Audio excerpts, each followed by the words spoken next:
All right, well, welcome to this week's episode of Watershed Talks. How you doing, Tim? I'm doing well. I'm not blown away by the wind yet. You're not blown away by the wind. It is quite powerful today. It is. And we have with us Matt back on the mic. Hello.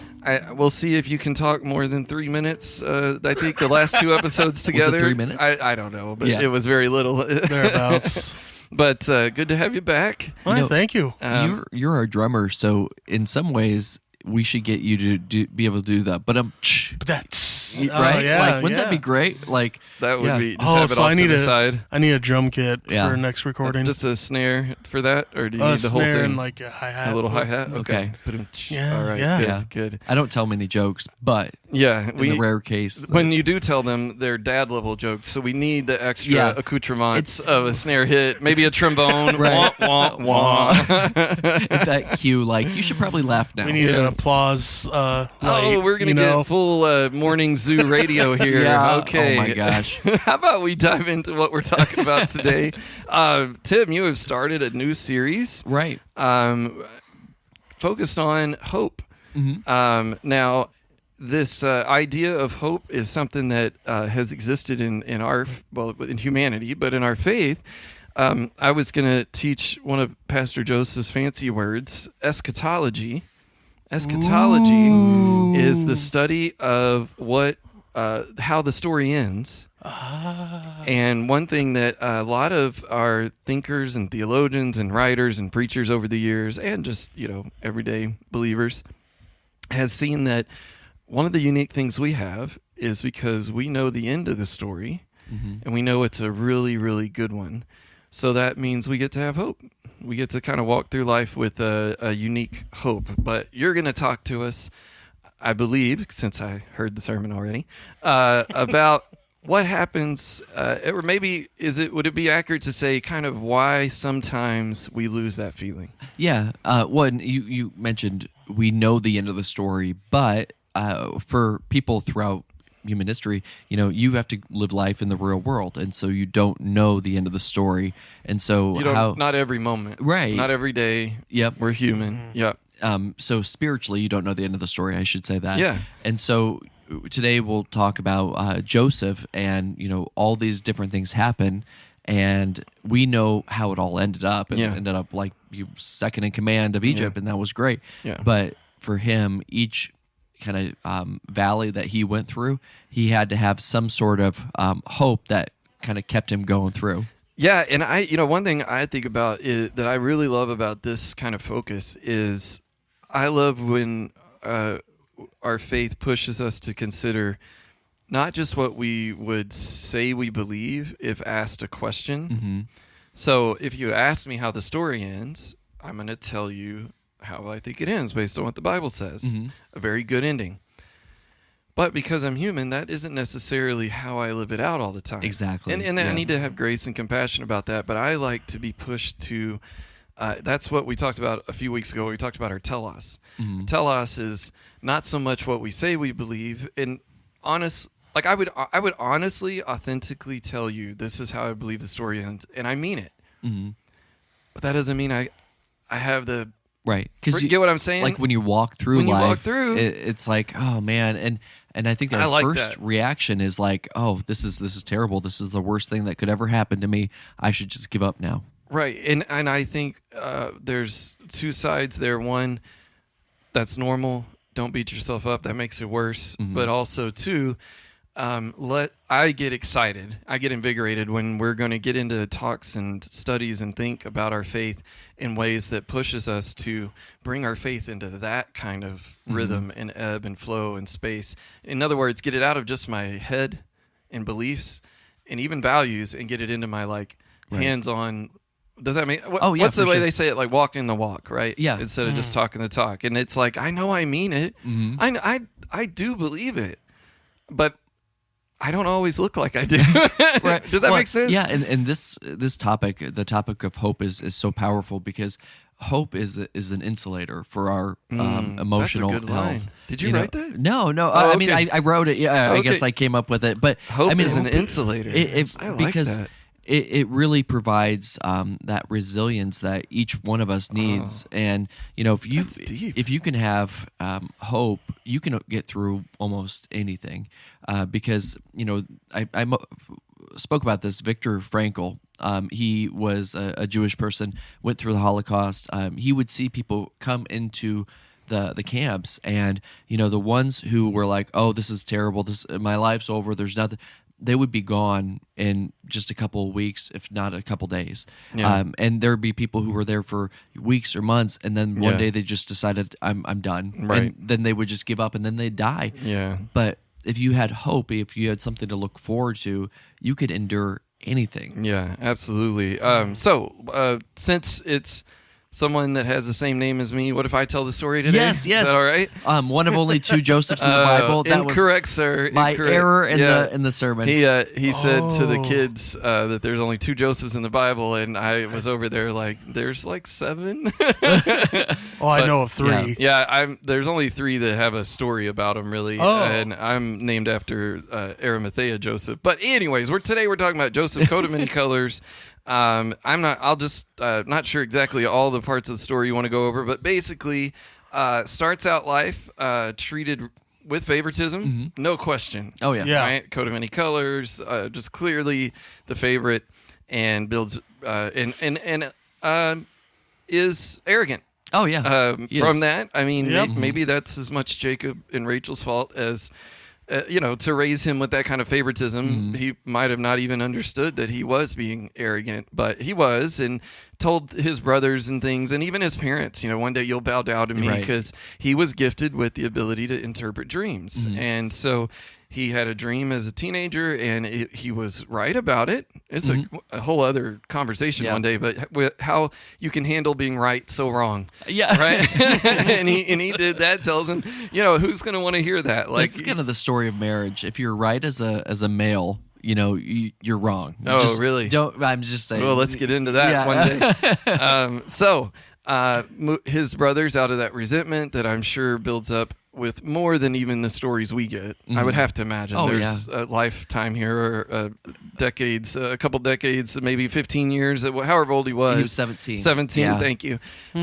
A number of years of, I'm sure, multiple interactions that Yeah. built the resentment. And so they actually are initially going to, we call it muck duck at home. It's our nice way of saying murder him. I don't know where we got that, but they were going to muck duck him. Is that I have no idea where we got that from. Star Trek? Somebody look it Muck up and duck. let us know. But Okay. anyways, they were going to take him out. And the oldest brother, I wouldn't say calms them down, but talks them out of full-on murder. They hide him in a pit for a few days. They see a passing caravan that they know are slave traders. They sell him to them, and he goes off to Egypt. Right. And the older brother who saved him, didn't they name a sandwich after him? Reuben? Reuben. Is that what it's after? We'll just say that that's the case. Okay. Okay. When you save your brother, get a sandwich named after you. So it would be, Jewish delis are a famous thing. Maybe it was. I don't could know. be. We should look that up. Yeah. You can use your beep boop AI one day to figure that out.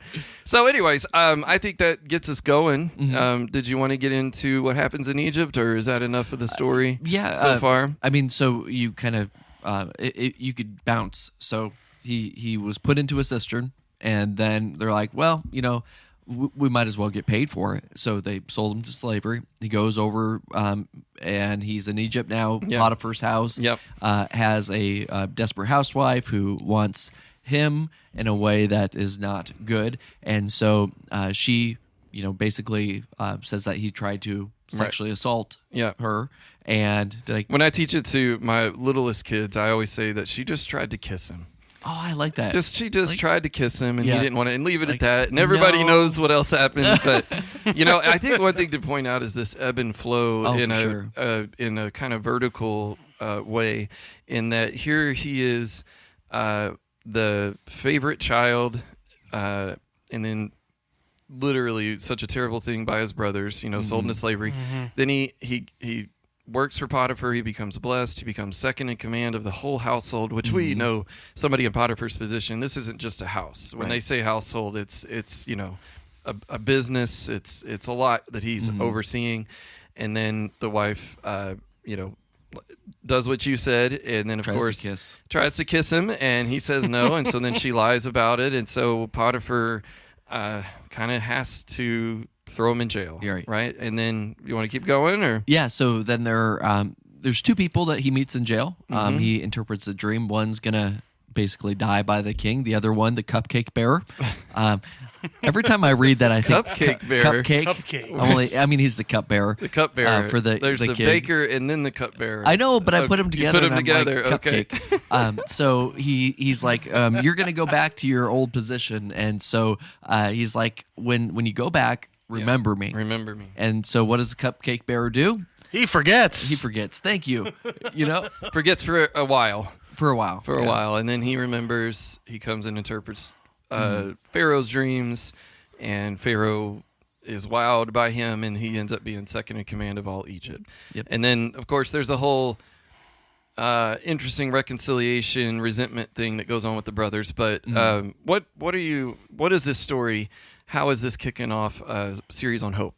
Yeah. So with Joseph, what we see is every single time that he has something that happens in his life, he is able to hope and to, look forward to what is happening next. The other thing that we see is that he basically focuses on what he can control. He doesn't get down in the dumps about things. He doesn't get negative. He's like, okay, I'm in prison. I better make the best of it. So he helps out the warden. Right. He's over a slave. He is a slave, and might as well make the best of it. So he gets up to the position of head of the household. So with all these things, he's always saying this, like he has this positive attitude. Like, even though I'm here, I'm not going to let this define who I am. I'm going to keep on working towards something positive. Yeah, absolutely. And I think one way that we might use modern language to explain this is he avoids a victim mindset. Oh, that's a good way to put it. I think that's a sticky thing. I think that it is whenever somebody is going through, let's just call it unfair, right?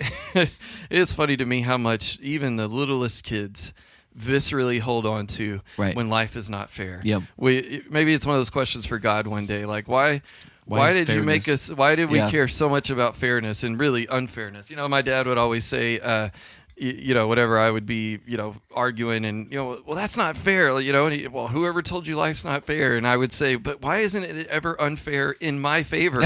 Why is it always unfair where I get the short end of the stick? But I think that when you're going through something truly unfair, I think I won't get into the details, Matt, but you and I have both currently some unfair situations with our families of origin, right? Our moms and dads, and there's just some tough stuff going on, and it's arguably not fair. It's not the way it should be, right?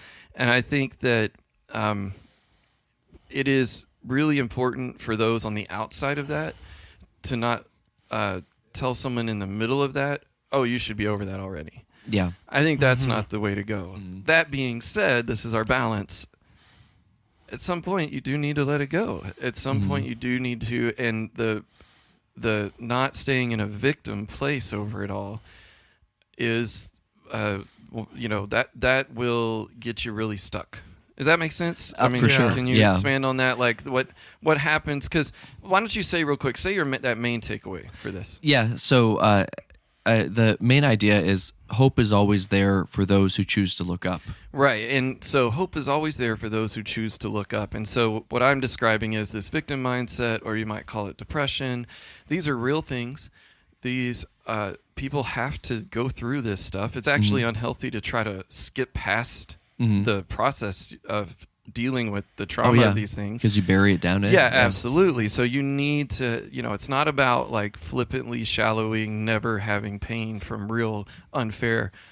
But when you think about victim mindset, and if you just stay there, well, to me, the visual of that is someone looking down. Yeah, and so never looking up. The way that I visualize this, because I'm thinking about what would it have been like to be in the bottom of that cistern. you know, and around it you would see dried, whatever, maybe some mold. I mean, he could have continued to like focus on all the things that are there, like the smells and how awful it is and how dank it is. But what I envision is that he looked up instead. Interesting. And so when you look up, you see just that little sliver of light. And so, like, in that, I think that looking up, we're kind of meaning more spiritually, right, or mentally. Like, I could see myself down in there, and I would be like playing with the lizards, right? Or really, more honestly, like if there was some cool mushrooms down there, I'd be like loving it. Yeah. But that is looking up, quote unquote, right? Like to take where you're at and find the things to be grateful. And isn't that for sure? Yeah. So at the soul level, that's still looking up, yeah. right? And I had never had the visual of Joseph doing that in the cistern. But that's a good one. That's a good one. Did you have something, Matt?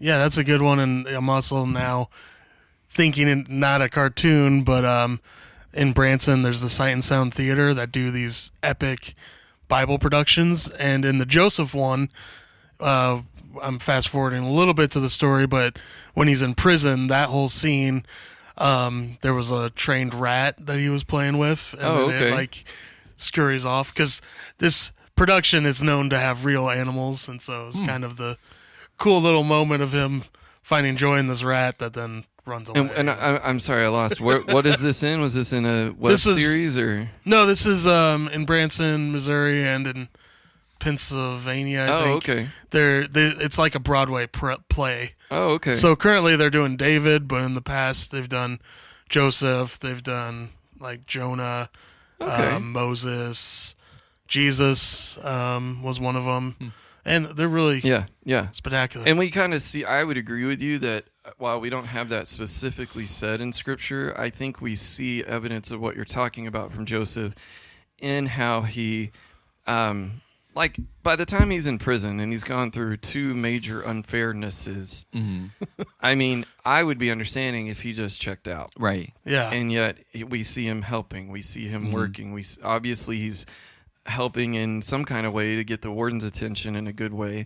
He's clearly being willing to help the baker and the cupbearer by interpreting their dreams, using his God, the gifts God has given him, even in that place. Right. This is clearly evidence of someone that is quote unquote looking up.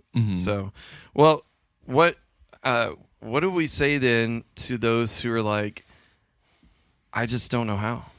Like, what was from your sermon or what was, because some people I think would say, well, yeah, that's easy for some. Exactly. Yeah. So what do you have? What do you have for that? So when you look at the Bible, when people are going through very difficult times, what we see a lot is you change your perspective. And so I brought up King David because David went through his own times where he was really in bad situations, really terrible situations.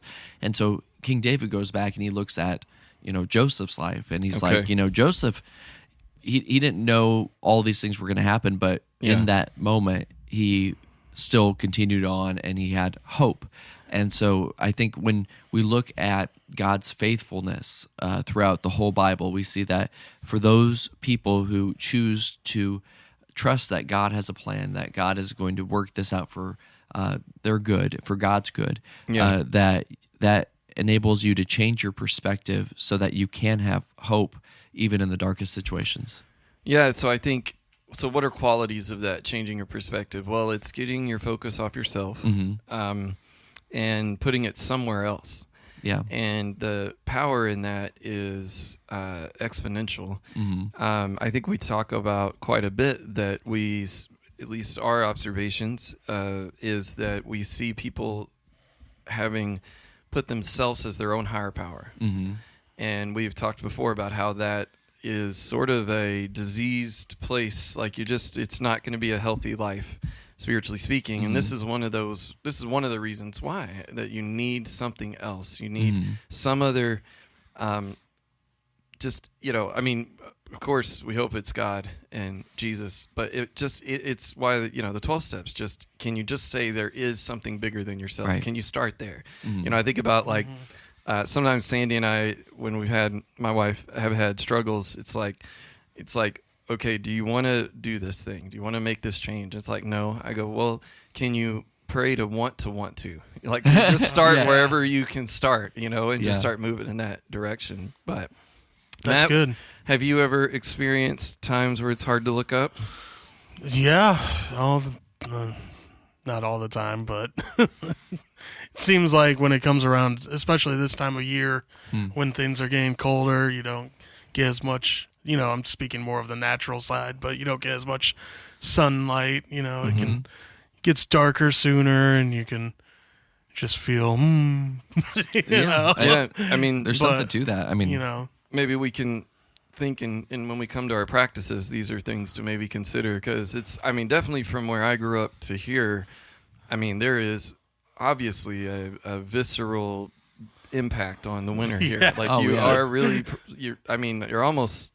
You can get cabin just stuck fever. inside, so that's definitely a part of it. But what have you found? You're maybe a generation below Tim and I. What have you found is helpful for you, or have you had anything as you've gone through these periods that you can kind of draw on as like, well, this helped me get through, this helped me get to the other side of it, or any thoughts there? Oh yeah, I would say a thought was finding people to talk through things, as well as just mental health of like exercising and like also enjoying the season, because winter season it can be super enjoyable. You light the fire, you sit next to a fire. So jealous you have a fire. I cannot believe that both three houses I've lived in since moving to the north, there's no fireplace. I'm sorry. Yeah, I know. Is sad. It is. It's like I feel totally gypped. But anyways, it's nice. It does get. It's unfair, everybody. This whole episode is unfair. Well, I think that when we get into that looking down mode, especially if it is around unfair things and we're in that victim mindset, one thing we've got to remember is if you're in a victim mindset, there's a villain. They're always. That is true. That's just. I'm gonna just say that absolutely. Like when you are, like, let's take Joseph, and he is heading to Egypt in slavery. So many valid thoughts. I'm sure so many valid little traps that totally are understandable to just broken record over how unfair it is, how wrong his brothers are, how unfair, how wrong, how unfair, how wrong, how could this, he just came from having a coat of many colors, and then the same thing in jail, and then, and it's like, it's one of those things I find a struggle for people, because it's like, you're not wrong in your in assessing this as wrong. Yeah. Right? Yeah. Like, you're valid in that this shouldn't have happened. And I think he does struggle with that. He's human too. Yeah.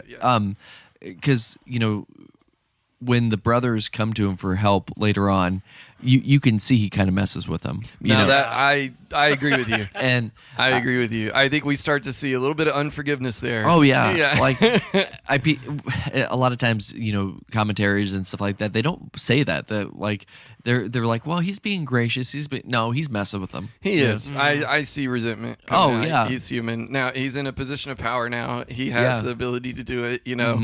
And maybe that's a whole other thing to bring into this, is to be careful when we are having good, successful times in life, when we're having affluence, when we're on top.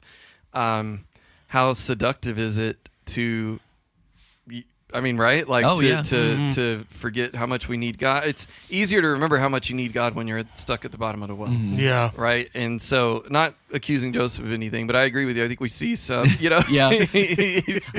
there's some unforgiveness, some resentment that peeks out. He's a pretty good prankster.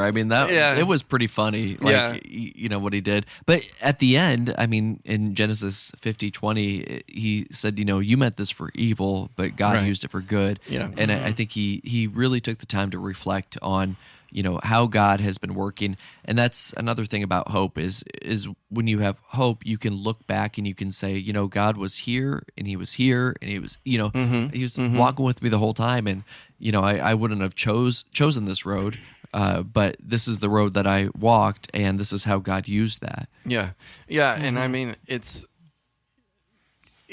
about how you let. We've talked about this a lot. The stories we write. Oh yeah, story you tell yourself. And I think that how you let the final version of the story be written in your heart matters a lot. I mean, everyone's human. Everyone, as they're going through the situation, is gonna not do it all right. Yeah. But can you let God write that final version? So what is that? What's the difference there? Well, okay, I'm going to go through something with somebody, and they're going to do something that upsets me, something that's unfair, that's not loving, maybe all the way to full-on betrayal. And I'm going to have real feelings about that as I'm going through it. But in the end, can I let God write the story in a way where I at least not ever justify it, but can I let them still be human? Can I have some room for that? Maybe they were going through something. Maybe I took it more personally than I needed. I mean, who knows? Yeah. But can I allow that space or that softer version of the story to versus no, screw them, right? Yeah. Like they're just, and that's. I mean, I guess that's different for each person. But I mean, if you think about like if you go through life in every one of those situations is that worst version of the story. I mean, don't you kind of see that like building up in your heart? Oh yeah, it'd be bitter and right? Angry and or depressed or both. Yeah. Or like it's kind of like I heard a guitar teacher once say, practice doesn't make perfect, practice makes permanent. And so the way you practice, if you will, this spiritual idea of, I don't know, I'm just kind of, we're guessing here, but I see Joseph being human. He's not perfect, but I do think in the end, the story, the pen is handed to God to write the final story in his heart. I mean, I know I can't prove that from Scripture, but that's what I see. He's letting God write the final version, if you will. But so going into some of the other scriptures you used, was there anything that we've skipped over? I know you kind of touched on Stephen a little bit. Was there anything from the story of Joseph? I'm looking at your slides right now, but was there anything else that, as far as the idea of hope is there if you look up? Right. Well, and so there's a few other things, when your life does tend to fall apart, which it's going to happen to each one of us. There are a few practices, and we can maybe get into this later on. But one thing that you see is that with hard times in life, we all often feel like we have no control, and a lot of times we have no control. Right. But there's always some sort of control that we have. We can control how we act, how we respond, and when we're going through those difficult times, we have to have some ability to have some sort of freedom, even if it's just a little bit. And so what we see with Joseph is he can't do anything about prison or enslaved, but he chooses to make the best of it. Yeah. And I think that's one of the things that we can do in those hopeless situations. I think that's a very Christian message. I think Jesus, you just got my brain going, like how much of our hate of when life is unfair has to do with those are moments when reality did not do what we think it should have done, and it's in somewhere in our subconscious we're like hit up against that we're not in control of reality, and then we'll like argue with the reality till we're blue in the face when it's like this is just what it is already. You can't change it, Yeah. But I think like Christ when he's saying turn the other cheek, or if asked for your jacket, give your shirt too. Or what was the other one? Like if asked to walk a mile, walk 2 miles. Or I might be messing that up a little bit, but that was the general direct. I think that's exactly what you're saying is what he's getting at there. It's not let yourself be a doormat always and let yourself be abused. It's just learn how to choose even the things that seem like you weren't in control of and would have never chosen. Yeah. Right. So a Roman soldier's telling you, carry my pack for a mile. Well, if you just go ahead and do it 2 miles, now you chose that. Yeah. Right. And now and it goes against the victim mentality. It does. Because you're no longer the victim. You have agency. You have control over at least a portion of your life. Of it. But we will love to the ego wants to scapegoat to the villain. Dun, dun, dun. The ego. We do. I mean, we want a scapegoat. We do. Yeah. I mean, we don't have to get into specifics, but I would say scapegoatism is epidemic in the world around us today. I think we can't seem to just talk about what we believe, what we think, without bringing up how wrong the others are. Right? It's almost like a mental defect or something that we just really want a scapegoat instead of just look in the mirror and deal with it. But what about one thing that when you were preaching, Tim, that I really thought was cool, and this is like the second or third time this has happened just in the last couple months. Divine vision. Well, the exact lesson that the youth are getting in Sunday school, you're bringing up. Cool. So I think you had mentioned Romans 5, 3 through 4. Okay. Why don't we take a second and here, I think I have it, or do you want to look it up? Oh, I'm looking it up right now. That's fine. I'll cut it up.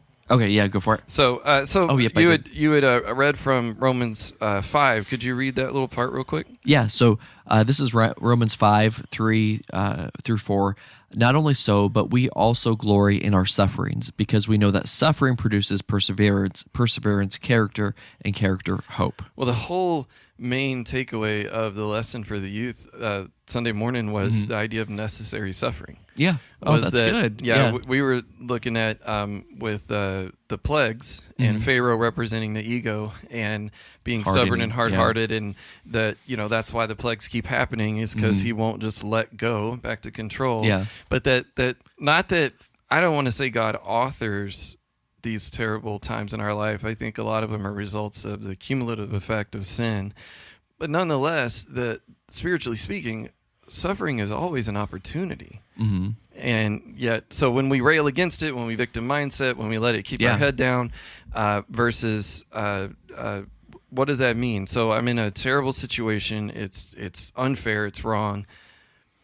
But if I can realize that there's an opportunity there for it to actually even bring me closer to God, to grow me. There's a saying, failure is a terrible thing to waste. Okay. And I think the same is true with suffering or pain. Pain or suffering, it's a terrible thing to waste. Yeah. I mean, if you suffer and you don't learn something from it, I think it's a double suffering. Well, I mean, Paul says, like, in one version of Romans, he says, if we will, this is a paraphrase translation, but he says, if instead of just white knuckling and doubling down, if we'll let go and simply embrace what the Spirit is doing.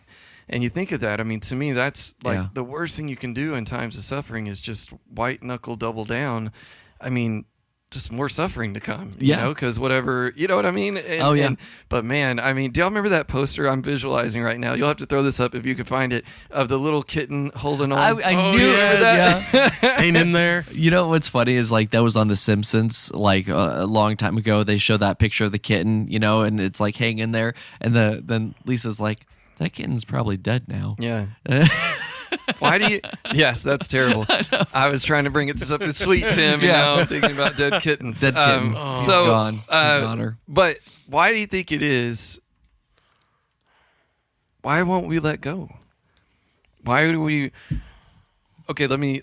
And you let me know if I'm skipping over something. But social media. I have not been on social media for a long time.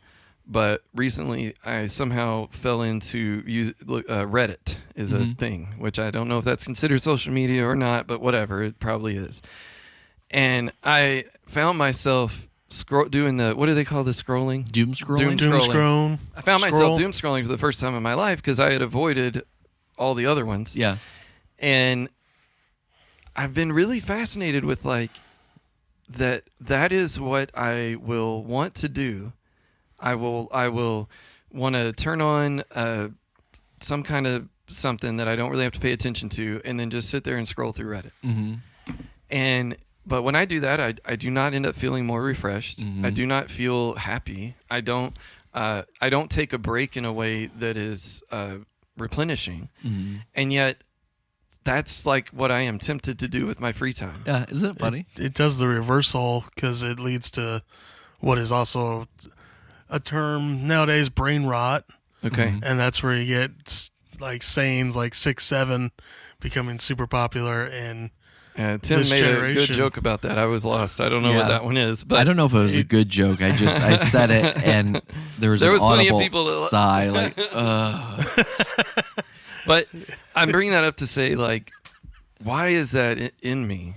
Why? I mean, I delete the app, and then I go a week without it, and then I am stuck waiting on a ride or something, so I download it and I sit there and Yeah. flip through it, and I'm back in. Right. Like, why? Why am I? And so, how does So walking along, head down, victim mindset. I know letting go of that is I'm going to be so much happier, better off, or and yet I'm going to hold on to that villain narrative, right? I'm going to hold on to that and just tell that to myself over and over again. Why do we do that? Why do we keep doing that, Matt? Do you have the answer? I don't have the answers. Why don't we just be the kitten but let go of the rope and let God? Why do we do that? We keep doing these things that like we know is not getting There needs results. to be another poster right underneath the kitten that it's like a trampoline. Yeah. Like it's okay, let go. But I mean, do you get what I'm saying at all? Like, why? Yeah. Why? Everybody needs to go through it. You got to feel it to heal it. I definitely don't skip over processing pain and trauma. Don't flippantly tell yourself as a Christian I should forgive. The day after it happens. No, don't do that. But we're talking like there are a lot of times that we just hold on to it for so long. We just keep our head down.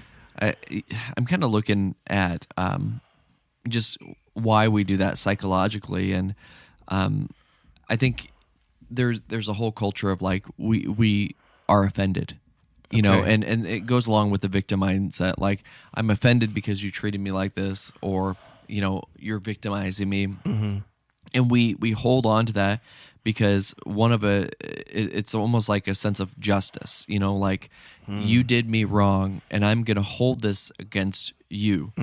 But it's one of those things where they don't care. Well, it's only hurting us. It It's the whole is. point of forgiveness. It's is like- so we're free. Carrying a weight. Yeah. And you carry it and you want it to hurt other people, Yeah. but it's only hurting yourself. It is. And we see Joseph clearly, maybe not doing it perfectly. A little bit of it comes out at the end of the story. But overall, he clearly was working through forgiveness to not be at least weighed down, sitting in the cell, just looking down, doing nothing. Like he's working through it enough Yeah. to keep on the journey, Yeah. keep walking. And yet so many people, working with youth, I have had youth look at me in the last year and say, why should I ever forgive that?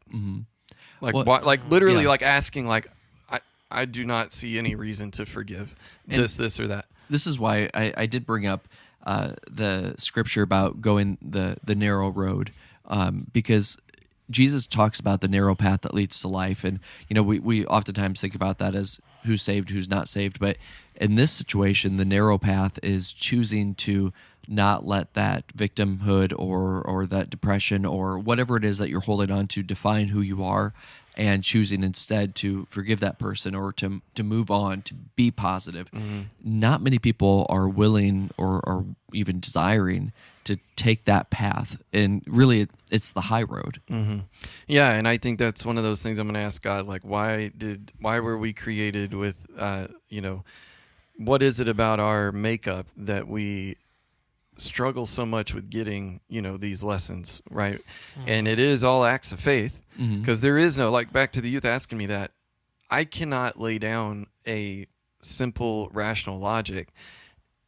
Even if I can, it will not make sense until they already do it. It's they're not going to feel the reason until they do it. If you forgive that person, then you're vulnerable. Because if you forgive that person for the wrong that they did to you, and then they go and they do it again, Right. then it's a vulnerability thing. So we hold it against them. We build up our walls so that will never happen again. And maybe that's where we need to do some education as a church on the difference between forgiveness and reconciliation. Yeah. But anyways, okay, all of this to say, I'm back to the visual of walking along, head down or head up. Yep.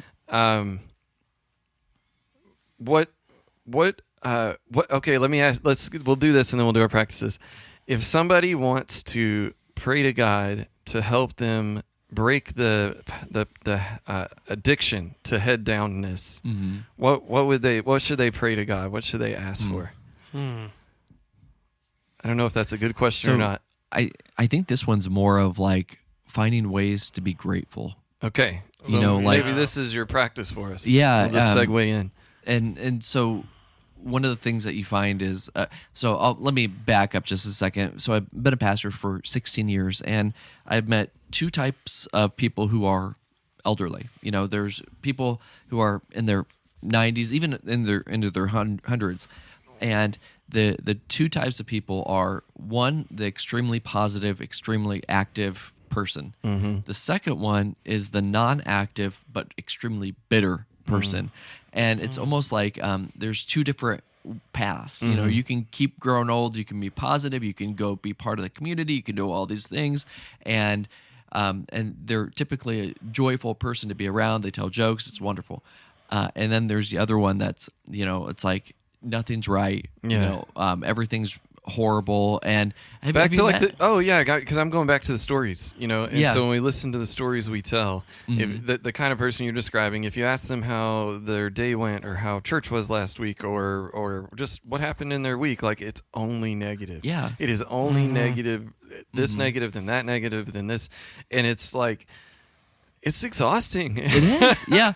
But somehow, and I mean, I get caught in that too sometimes. But yeah, it's almost like it feeds them, and it's ego like their purpose in life. I'm gonna wake up and I'm gonna find what's wrong with everything. And I think it's an addiction. I don't think even it think is. they know or see it. Yeah. I think it is. But how awful would that be? Oh, you know, I mean, that's it the is. purpose in life. So maybe that's the thing. Like bitterness is my purpose, and that's what keeps me going.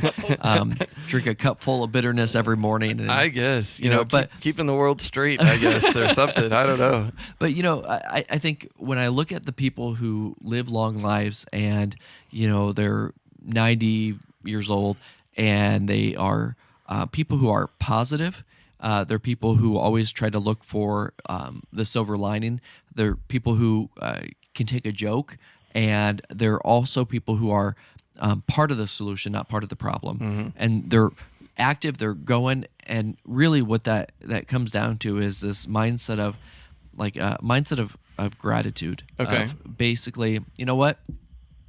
All these things are happening to me, but I still have my health. Right. Or, you know, I'm making gratitude lists. Yeah. Okay. I'm still alive. I woke up this morning, you know. So is that as we're coming to a close, is that your practice for us, is to make gratitude lists? Well, I think, you know, the practice I would say is when you wake up in the morning, maybe just first thing that you do is, you know, thank you, God. You Okay. know, thank you for another day. Okay. You know, yeah. Just every morning make it a practice. That's something I've been doing because I notice like I go on my phone or something like that, and I'm like, that's wrong, you know, because that's an idol. And so what I've been doing is I wake up every morning and I thank God for the day and start it off with a prayer. Right. Yeah. I think that's sometimes you kind of have to hack at it that way or come at it from that angle.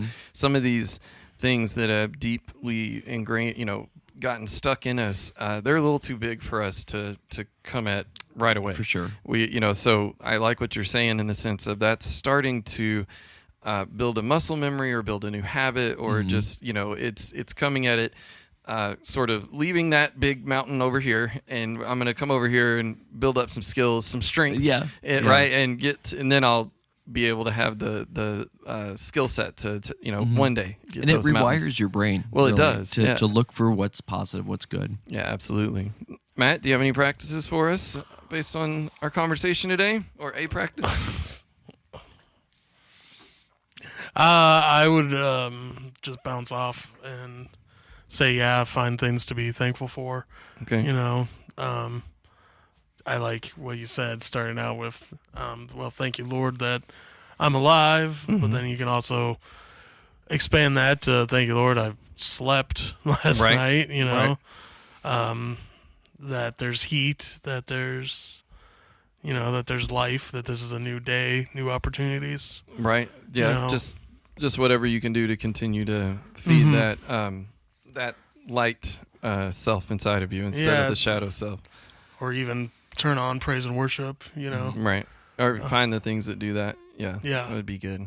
I'm trying to think on mine. I think my practice, I think I'm going to go a little tougher. I think I like that y'all are giving little nice daily things to do. I think you do have to start there. I am going to encourage to take some time, meditate, pray, but pray in a way where you're asking God to show you where you have stuck grief.